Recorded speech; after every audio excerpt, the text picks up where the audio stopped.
I would like to thank the distinguished members of this committee for giving me the opportunity to present my concerns to you today. I am a licensed master electrician in 9 states. I am a working partner in an electrical contracting company based in Guthrie, Oklahoma, that performs electrical work throughout the United States. In 2008, I submitted my application to KBR as a licensed master electrician. I was very aware of the electrocution deaths of our soldiers and the other serious electrical hazards. I believe I could use my skills and experience to support our troops and civilians by providing them with safer living and working environment. When KBR contacted me, I was very excited to go to Iraq and start supporting our troops. Unfortunately, my excitement and experience with KBR was short-lived.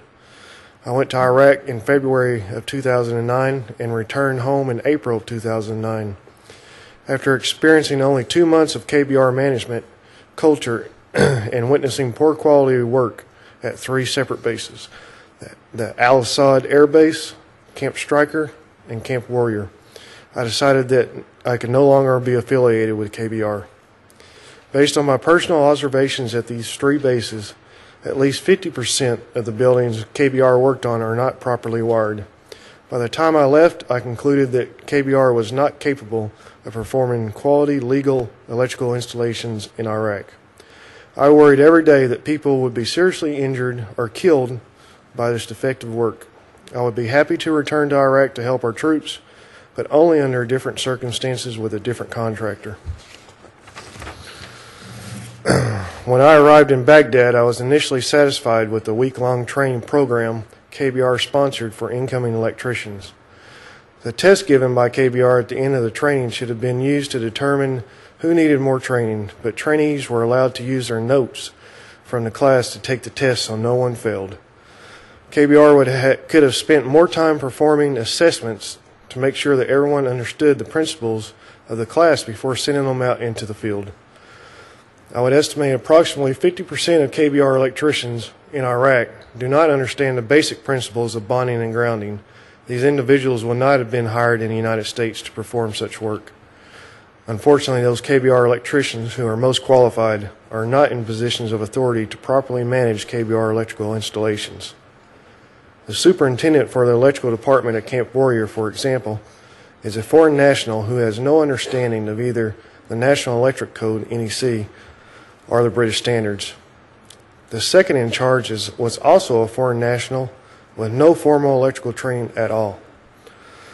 These managers are supposed to provide directions and set priorities for KBR's electrical work, but in my professional opinion, they are unqualified to do so. The third country nationals perform the majority of KBR's electrical work in Iraq.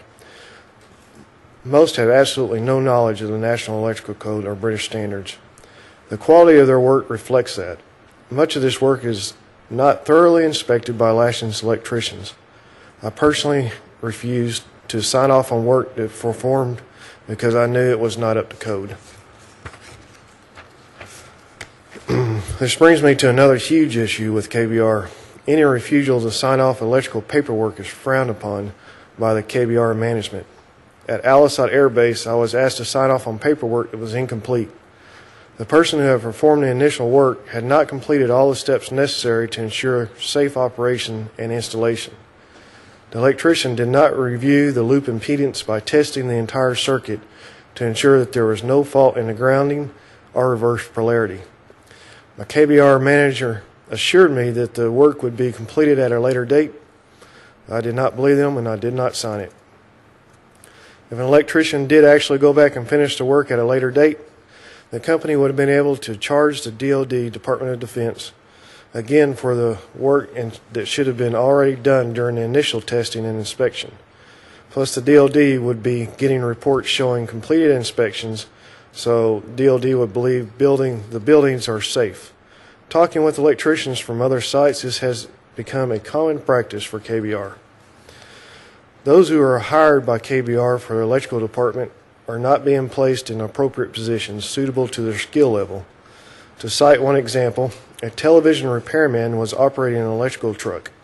But I can assure you, just because a TV repairman works with wires does not mean he can perform electrical work.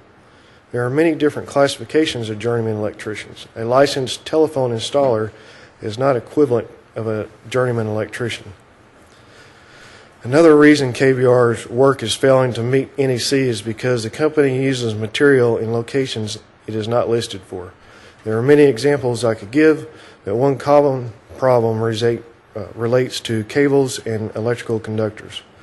The installation of the cables is unable to withstand the high temperatures in Iraq. The cable is often brittle and cracks, which exposes the wires and creates a serious hazard. Some cables that are being installed are listed for interior residential use only. KBR is using the cable outside where it cannot withstand the hot desert sun and UV rays.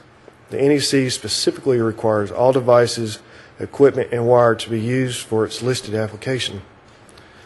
There is also a significant problem with some of the breakers that KBR purchases.